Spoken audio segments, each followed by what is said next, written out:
Anybody ever heard of the marriage supper of the Lamb? It should take on whole new meaning, folks. The marriage supper of the Lamb. This is a remarriage supper. All about a wedding, all about a husband, all about a wife. If you haven't figured it out by now, you are Israel. You are Israel. Now you may have walked in here thinking, no, I'm a Baptist. I'm a Lutheran. I'm a non-denomination that doesn't have a denomination. But my Bible says you are a Hebrew. If you come to know the Messiah, you've crossed over from death to life. If you're anything, you're a Hebrew Christian like I am. Get used to it. Are you saying, Jim, the only people that can be saved are the only descendants of the 12 tribes of Israel? Absolutely not. How many remember when they left Egypt, what happened? Some of the Egyptians came along with them, the smart ones. And Moses came up to God and said, God, we got a problem. All these Egyptians are following us, and they're not your people. What are we going to do? So Yahweh solved the problem. And he wrote this. He said, listen, one law shall be to him who is homeborn and to the stranger that sojourns among you. If they will circumcise their hearts and circumcise their flesh and follow my Passover and my commandments, there will be one people in my hand. Let them join. And that's the first grafting in that happened in your Bible. Almost finished. One of the most amazing quotes that you have ever seen, that I have ever seen, you're getting ready to hear if you haven't heard it already. Professor Cal Totten, 1851 to 1908 at Yale University, said this when he discovered what I'm explaining to you this evening. For example, I can never be too thankful to the Almighty that in my youth He used the late Professor Wilson to show me the difference between the two houses. The very understanding of this difference is the key by which almost the entire Bible becomes intelligible.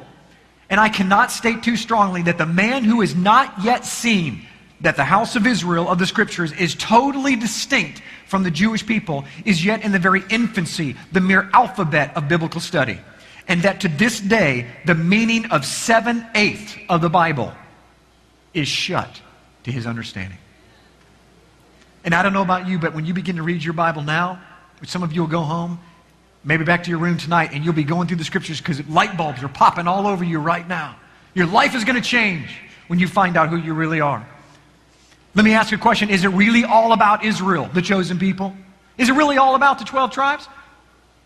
How about 12 tribes with one king, 12 disciples with one king, 12 baskets left over full of bread? Jesus says in Matthew 19:28, and so Yeshua said to them, surely I say to you that in the restoration of the house of Israel, when the Son of Man sits on the throne of his glory, you will have followed me and also will sit on 12 thrones judging the 12 tribes of Israel.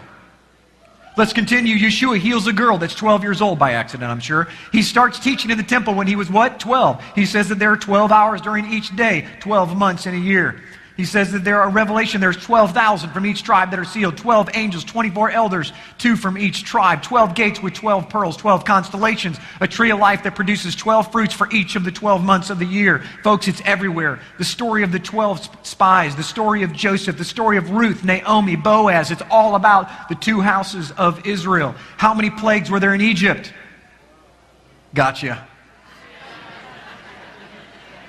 We're so gullible. I'm telling you. You've been sitting in church your whole life. We've been sitting everywhere your whole life. We're so gullible. I love it. We're sheep.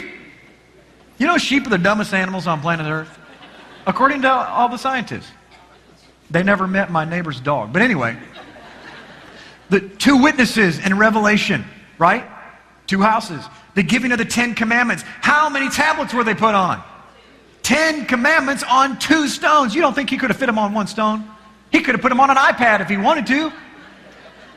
It's all prophecy, ladies and gentlemen. How many times were they forgiven? The parable of the prodigal son. How many sons were there? 2. How many went astray? 1. What happened at the end? He came back. The 10 lepers that were healed. The 2 sticks of Ezekiel 37. The 1 new man in Ephesians 2. Folks, I could sit here for 4 hours and go through all the Bible. It's all about Israel. The best example is this. Cheryl, can you come on stage for just a second? I want you guys to see this. Because this is by far the best example that you will ever see about what your Bible is all about. This is my better half. Actually, she's the whole thing. My wife, Cheryl. Stand behind me.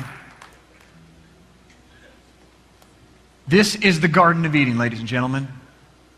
Adam and Eve together. One house. This is what it was supposed to be like. Have you ever wondered why he pulled Eve out of Adam? He pulled Eve out of Adam, prophesying that at some point in time, Israel would be split into two nations. But if they would come back together and join as one flesh, they would be one again, ladies and gentlemen. This is Israel right here in the garden. It's everywhere, thank you. Everywhere that you look, he's talking about the house of Israel. Everywhere that you see it. All we have to do is have eyes to see and ears to hear.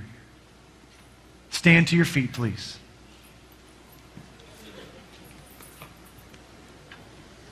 Folks, we have one God. His name is Yahweh.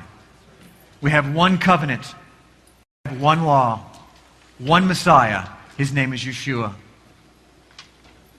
And we have one people, and that's you. Your name is Israel. Don't forget it. That's who you are.